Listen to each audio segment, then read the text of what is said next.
Hi நண்பர்களே, welcome to சனா சேவை மையம் யூடியூப் சேனல். நம்ம சேனலில் தற்போது என்ன செய்தி பார்க்க போகிறோம் அப்படின்னா, அரசு கலை அறிவியல் மற்றும் கல்வியியல் கல்லூரிகளில் கௌரவ விரிவுரையாளர்களை தற்காலிகமாக பணியமர்த்துவதற்கான அறிவிப்பு வந்து தமிழ்நாடு அரசு கொடுத்துருக்கு. இது தொடர்பாக ஏற்கனவே நம்ம ஒரு வீடியோ போட்டிருக்கோம். தற்போது வேலைக்கான வழிகாட்டு நெறிமுறைகள் என்ன, எப்படி விண்ணப்பிக்கணும் அப்படிங்கிறத பார்க்க போகிறோம். அதுக்கு முன்னாடி நம்ம சேனலை சப்ஸ்கிரைப் பண்ணாதவங்க சப்ஸ்கிரைப் பண்ணிங்க. தமிழ்நாடு அரசு கலை அறிவியல் மற்றும் கல்வியியல் கல்லூரிகளில் கௌரவ விரிவுரையாளர்களை தற்காலிகமாக பணியமர்த்துவதற்கான வழிகாட்டு நெறிமுறைகள். அரசு கலை அறிவியல் மற்றும் கல்வியியல் கல்லூரிகளில் புதிதாக தற்காலிகமாக கௌரவ விரிவுரையாளர்களை நிரப்புவதற்கான பத்திரிகை செய்தி வந்து வெளியிடப்பட்டிருக்கு. கௌரவ விரிவுரையாளர்களை தற்காலிகமாக நிரப்புவதற்கான அறிவிப்புகள், விண்ணப்பங்கள் கல்லூரிகளில் கல்வி இயக்கத்தால் வந்து அறிவிக்கப்பட்டிருக்கு. இதற்கான விண்ணப்பம் வந்து www.tncasa.org என்ற இணையதளம் வழியாக மட்டுமே வந்து விண்ணப்பிக்க வேண்டும். இது தொடர்பான செய்திகள் அனைத்து அரசு கல்லூரிகள் அறிவிப்பு பலகைகளிலும் வந்து தெரிவிக்கப்பட்டிருக்கு. பாடப்பிரிவு வாரியாக அனுமதிக்கப்பட்டுள்ள பணியிடங்களின் விவரத்தினையும் மாதிரி விண்ணப்ப படிவத்தையும் tncasa.org என்ற இணையதளம் மூலம் அறிவிப்பு வந்து செய்யப்பட்டிருக்கு. இதற்கான விண்ணப்ப கட்டணம் வந்து ஆதி திராவிடர் மற்றும் பழங்குடியினருக்கு ₹100, இதர பிரிவினர் வந்து ₹200 செலுத்தி அப்ளை பண்ணிக்கலாம். விண்ணப்பதாரர் ஒரு மண்டலத்திற்கு மட்டுமே வந்து விண்ணப்பிக்கணும். ஒரு மண்டலத்திற்கு உட்பட்ட 3 மாவட்டங்களை விருப்பப்படி வரிசைப்படுத்தலாம். ஒன்றிற்கும் மேற்பட்ட விண்ணப்பங்கள் ஒருவரிடமிருந்து பெறப்பட்டால் முதலாவதாக பதிவேற்றம் செய்யப்பட்ட விண்ணப்பங்கள் மட்டுமே ஏற்றுக்கொள்ளப்படும்.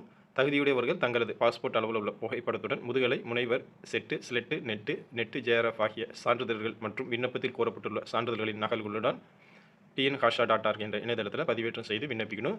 இணையதளம் வழியாக பெறப்பட்ட விண்ணப்பங்கள் tncasa-வினால் தரவரிசை பட்டியல் பாடப்பிரிவுகள் வாரியாக கல்வி தகுதி மதிப்பெண் அடிப்படையில் தயாரிக்கப்பட்டு மண்டல வாரியாக சார்ந்த மண்டலங்களுக்கு அனுப்பி வைக்கப்படும். வயது வரம்பை பொறுத்தளவில் அதிகபட்சமாக 57 வயசுக்குள்ளே இருக்கிறவங்க அப்ளை பண்ணிக்கலாம்.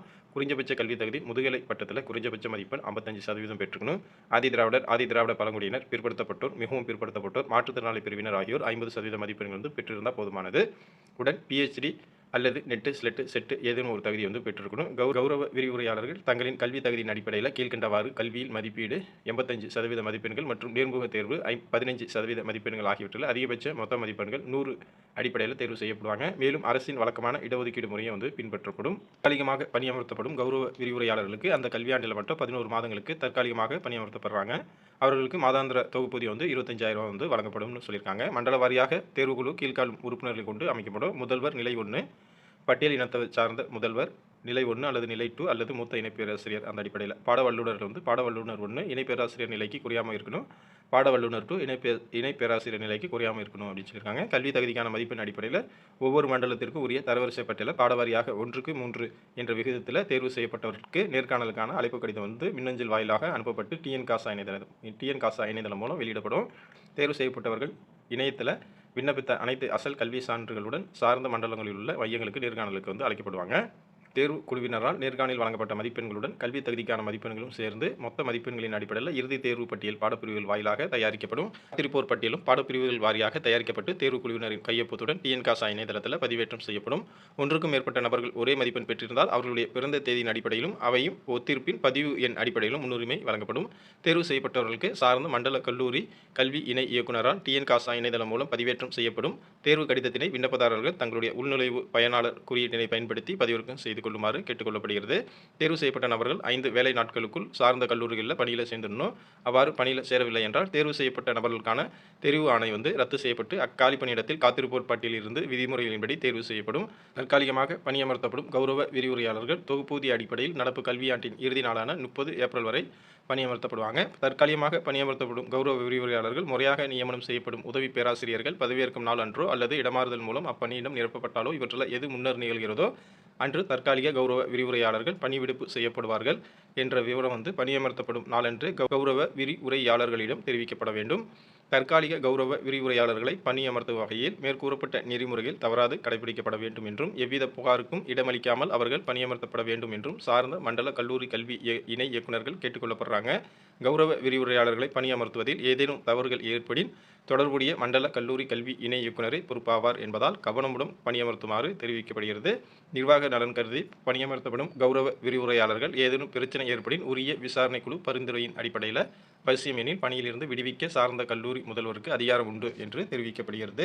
இதுதான் வந்து அரசு கலை அறிவியல் மற்றும் கல்வியியல் கல்லூரிகளில் தற்காலிக அடிப்படையில் கௌரவ விரிவுரையாளர் பணிக்கான தேர்வு வந்து நடைபெற இருக்கு. இதுக்கு வந்து எப்படி பதிவு செய்கிறது அப்படிங்கிறது பார்க்கலாம். அரசு கலை அறிவியல் மற்றும் கல்வியியல் கல்லூரிகளில் தற்காலிக அடிப்படையில் கௌரவ விரிவுரையாளர் பணியிடங்களுக்கான தேர்வு செயல்முறை இணையதளம் விண்ணப்ப பதிவு மற்றும் சான்றிதழ்கள் பதிவேற்றத்தை உள்ளடக்கியது. சென்னை, கோயம்புத்தூர், தருமபுரி, தஞ்சாவூர், திருச்சி, திருநெல்வேலி மற்றும் வேலூர் ஆகிய 8 மண்டலங்களில் ஒரு விண்ணப்பதாரர் ஒரு மண்டலத்திற்கு மட்டுமே வந்து விண்ணப்பிக்க அனுமதிக்கப்படுறாங்க. விண்ணப்பதாரர் மேற்கொள்ள வேண்டிய அனைத்து நடவடிக்கைகளுக்கும் முழுமையாக வந்து இணைய வழியாக மேற்கொள்ளப்பட வேண்டும். விண்ணப்ப பதிவு செய்தல், விண்ணப்ப விவரங்களை உள்ளிடுதல், சான்றிதழ்கள் பதிவேற்றம், புதிய விண்ணப்பம் என்றால் விண்ணப்ப கட்டணம் செலுத்துதல் மற்றும் பூர்த்தி செய்யப்பட்ட விண்ணப்பத்தை பதிவிறக்குதல், இணையம் வழியாக விண்ணப்பத்திற்கான செயல்முறை வந்து பின்வரும் படிகளை உள்ளடக்கியதாக வந்து இருக்கு. எப்படி அப்ளை பண்ணுறோம் அப்படின்னா, கேண்டிடேட் ஃபஸ்ட்டு வந்து விண்ணப்பதாரர் பதிவு பண்ணிடணும். அடுத்து வந்து விண்ணப்பம் உள்ளீடு செய்யணும். அடுத்து மண்டலம் மற்றும் மாவட்டங்களை தேர்வு செய்யணும். அடுத்து வந்து சர்டிஃபிகேட் பதிவேற்றம் செய்யணும். அதுக்கடுத்து விண்ணப்ப கட்டணம் வந்து செலுத்தணும். அதுக்கப்புறம் உங்களுடைய அப்ளிகேஷன் வந்து பிரிண்ட் எடுத்துக்கணும். இதுதான் வந்து செயல்முறை. விண்ணப்பதாரர் மேற்கூறிய அனைத்து படிகளையும் மேற்குறிப்பிட்ட தேதிகளுக்கும் காலைவரைகளுக்கும் உட்பட்டு கவனமாக வந்து பின்பற்றணும். செயல்முறையில் முதன்மையான படி வந்து விண்ணப்ப பதிவு. இந்த குறிப்பில் விண்ணப்பத்தை எப்படி பூர்த்தி செய்கிறது அப்படிங்கிறத விரிவாக வந்து பார்க்கலாம். ரெஜிஸ்ட்ரேஷன் பதிவு, விண்ணப்ப பதிவு, விண்ணப்பதாரர் பதிவு. இப்போது விண்ணப்பத்தை எவ்வாறு பதிவு செய்வது என்பதை பார்க்கலாம். பதிவு செயல்முறையை எளிதாக்க அரசு அதை பல எளிய படிகளாக வந்து பிரிக்கப்பட்டிருக்கு. தயவுசெய்து இந்த படிகளை கவனமாக வந்து பின்பற்றுங்க.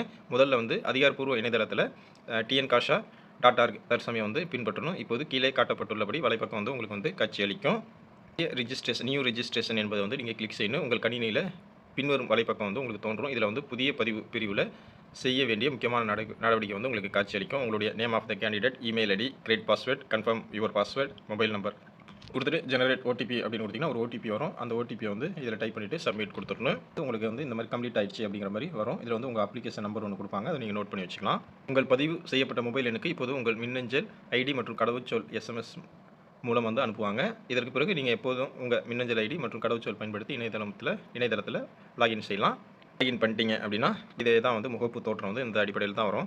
கேண்டிடேட் கம்ப்ளீட் ரெஜிஸ்ட்ரேஷன் பதிவு வந்து கம்ப்ளீட் ஆகிடுச்சு. அடுத்து வந்து அப்ளிகேஷன் வந்து போகணும். விண்ணப்ப பதிவும் அப்ளிகேஷன் கிளிக் செய்யணும். உங்கள் திரையில் விண்ணப்ப படிவ பக்கம் வந்து தோன்றும். விண்ணப்ப படிவம் 2 எளிய படிகளை கொண்டிருக்கு. ஒன்று தனிப்பட்ட தகவலை உள்ளிடுறது, அடுத்து கல்வி தகுதியை நிரப்புறது. இது ரெண்டுமே தான் வந்து இதில் வந்து கேட்கும்.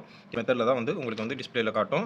உங்களுடைய பெயர், அப்பா பெயர், பாலினம் ஆனா பெண்ணாங்கிறது, இமெயில் ஐடி, மொபைல் நம்பரு, உங்களுடைய ஆல்டர்னேட்டிவ் மொபைல் நம்பரு, ஆதார் எண், டேட் ஆஃப் பர்த், மாநிலம், ரிலீஜியன், கம்யூனிட்டி, சாதி பெயர், சப்காஸ்ட், இதெல்லாம் வந்து உங்களுக்கு வந்து அதில் கேட்கும். நீங்கள் சரியான முறையில் வந்து இதெல்லாம் டைப் பண்ணிக்கணும். அதுக்கடுத்து உங்களுடைய அட்ரஸ்ஸு நீங்கள் வந்து டைப் பண்ணிக்கணும். எந்த மாவட்டம், உங்களுடைய பின்கோடு அது கொடுத்துட்டு கீழே வந்து சேமஸ் பெர்மனண்ட் அட்ரஸ் அதிலே தான் வசிக்கிறீங்க அப்படின்னா அதை கிளிக் பண்ணிவிட்டு ஆட்டோமேட்டிக்காக கீழே ஃபில் ஆகிடும். அதுக்கு கீழே வந்து உங்களுடைய ஃபோட்டோவும் உங்களுடைய சைனை வந்து நீங்கள் அப்லோட் பண்ணணும், ஸ்கேன் பண்ணி. அதுக்கப்புறம் கண்டினியூ அப்படிங்கிறத நீங்கள் கிளிக் பண்ணிங்கன்னா அடுத்த பேஜுக்கு போய்டும். இதில் வந்து மாற்றுத்திறனாளியாக இருந்தால் எஸ் கொடுத்து எந்த வகையான மாற்றுத்திறனாளி அந்த டீட்டெயில்ஸ்லாம் கேட்குது. நீங்கள் மாற்றுத்திறனாளி இல்லைனா நோ கொடுத்துட்டிங்கன்னா அடுத்த ஸ்டெப் வந்து போய்டும். அதுக்கடுத்து உங்களுடைய குவாலிஃபிகேஷன் டீட்டெயில் கேட்குது. நீங்கள் வந்து இளநிலை பட்டப்படிப்பு யூஜி டிகிரி விவரங்களை வந்து உள்ளிடணும். யூஜியில் வந்து மேஜர் சப்ஜெக்ட் என்ன, எந்த வருஷம் வந்து பாஸ் ஆனீங்க, அந்த மாதிரி டீட்டெயிலாம் கேட்குது. யூஜி டிகிரியில் மேஜர் சப்ஜெக்ட்டு, எந்த வருஷம் வந்து மந்த்து இயர் ரெண்டுமே வந்து எப்போ பாஸ் ஆனீங்க, எந்த யூனிவர்சிட்டி, பெர்சன்டேஜ் ஆஃப் மார்க் வந்து என்ன அப்படிங்கிறத அடுத்த காலத்தில் வந்து ஃபில் பண்ணிக்கணும். அடுத்து வந்து பிஜி டீட்டெயில், என்ன பிஜி டிகிரி வந்து என்ன படிச்சிங்க, மேஜர் சப்ஜெக்ட் என்ன, எந்த இயர் பாஸ் ஆனீங்க, எந்த யூனிவர்சிட்டியில் படிச்சிங்க, பெர்சன்டேஜ் எவ்வளோ அப்படிங்கிற விவரங்கள் கேட்குது. அதையும் நீங்கள் போட்டுங்க.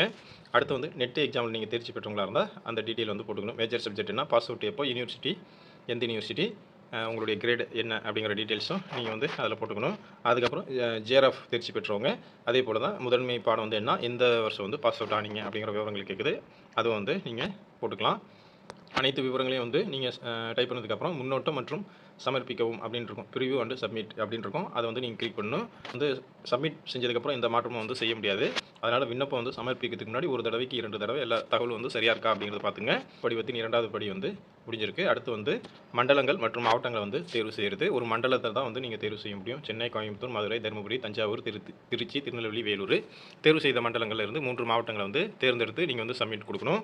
அடுத்து வந்து சான்றிதழ்கள் பதிவேற்றம், சர்டிஃபிகேட் அப்லோடு. இதில் வந்து என்னென்ன சர்டிஃபிகேட் அப்லோட் பண்ணணும்னா உங்களுடைய கம்யூனிட்டி சர்டிஃபிகேட், அடுத்து 10th மார்க் ஷீட்டு, அடுத்து வந்து யூஜி பிஜி மார்க் ஷீட்டு, அடுத்து ஜேஆர்எஃப், ஸ்லெட்டு, நெட்டு அதோட சான்றிதழ், அடுத்து பிஹெச்டி படிச்சிருந்தீங்கன்னா அதோட சான்றிதழ் வந்து பிடிஎஃப் வடிவத்தில் 2 MBக்குள்ளே இருக்கிற மாதிரி நீங்கள் வந்து ஸ்கேன் பண்ணி அப்லோட் பண்ணணும். இந்த மாதிரி தான் டிஸ்பிளேயில் உங்களுக்கு வந்து இருக்கும். அதில் வந்து ஃபஸ்ட்டு கம்யூனிட்டி சர்டிஃபிகேட்டு, அடுத்து வந்து 10th மார்க் ஷீட்டு, அடுத்து யூஜி பிஜி மார்க் ஷீட்டு, அடுத்து வந்து பிஹெச்டி படிச்சிருந்தீங்கன்னா அதனுடைய சர்டிஃபிகேட் இது எல்லாமே வந்து அட்டாச் பண்ணிவிட்டு அப்லோட் அப்படின்னு கொடுத்தீங்கன்னா அப்லோட் ஆகிடும். அதுக்கு அடுத்து வந்து விண்ணப்ப கட்டணம் வந்து செலுத்தணும். அப்ளிகேஷன் ஃபீஸ் பேமெண்ட் டீட்டெயில் விண்ணப்பதாரர் வந்து 200 ரூபா வந்து செலுத்துற மாதிரி இருக்கும்.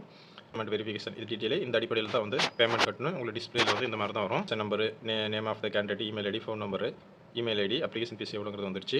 இது வந்து நீங்கள் இந்தியன் பேங்க் மூலமாக வேறு ஆப்ஷன் எப்படி பேமெண்ட் பண்ணுறீங்களோ அதில் வந்து நீங்கள் பேமெண்ட் பண்ணிக்கலாம். டெபிட் கார்டில், கிரெடிட் கார்டில், இன்டர்நெட் பேங்கிங்கில் இல்லைனா கூகுள் பே, பேடிஎம் மூலமாகவும் நீங்கள் வந்து பேமெண்ட் வந்து பண்ணிக்கலாம். கட்டணம் வந்து நீங்கள் செலுத்திட்டீங்க அப்படின்னா உங்களுக்கு வந்து அப்ளிகேஷன் நம்பர், பரிவர்த்தனை ஐடி, டிரான்சாக்ஷன் பதிவு செய்யப்பட்ட மொபைல் எண்ணுக்கு வந்து அனுப்புவாங்க. பரிவர்த்தனை ரசீதும் வந்து டிஸ்பிளேல காட்டும். நீங்கள் வந்து பிரிண்ட் எடுத்து வச்சுக்கலாம். அவ்வளோதான், எல்லாமே வந்து ஃபில் பண்ணியாச்சு, அப்ளை பண்ணியாச்சு. இதுக்கு வந்து பிரிண்ட் அப்ளிகேஷன் கொடுத்தீங்கன்னா இந்த மாதிரி டீட்டெயில்ஸ் வந்து பிரிண்டாக வந்து உங்களுக்கு வந்துடும். நீங்கள் வந்து அது பிரிண்ட் எடுத்து வச்சுக்கலாம். ஜாபுக்கு வந்து இந்த அடிப்படையில் தான் வந்து அப்ளை பண்ணணும். வாய்ப்பு இருக்கக்கூடிய நண்பர்கள், விருப்பம் இருக்கக்கூடிய நண்பர்கள் அப்ளை பண்ணிக்கங்க. நன்றி.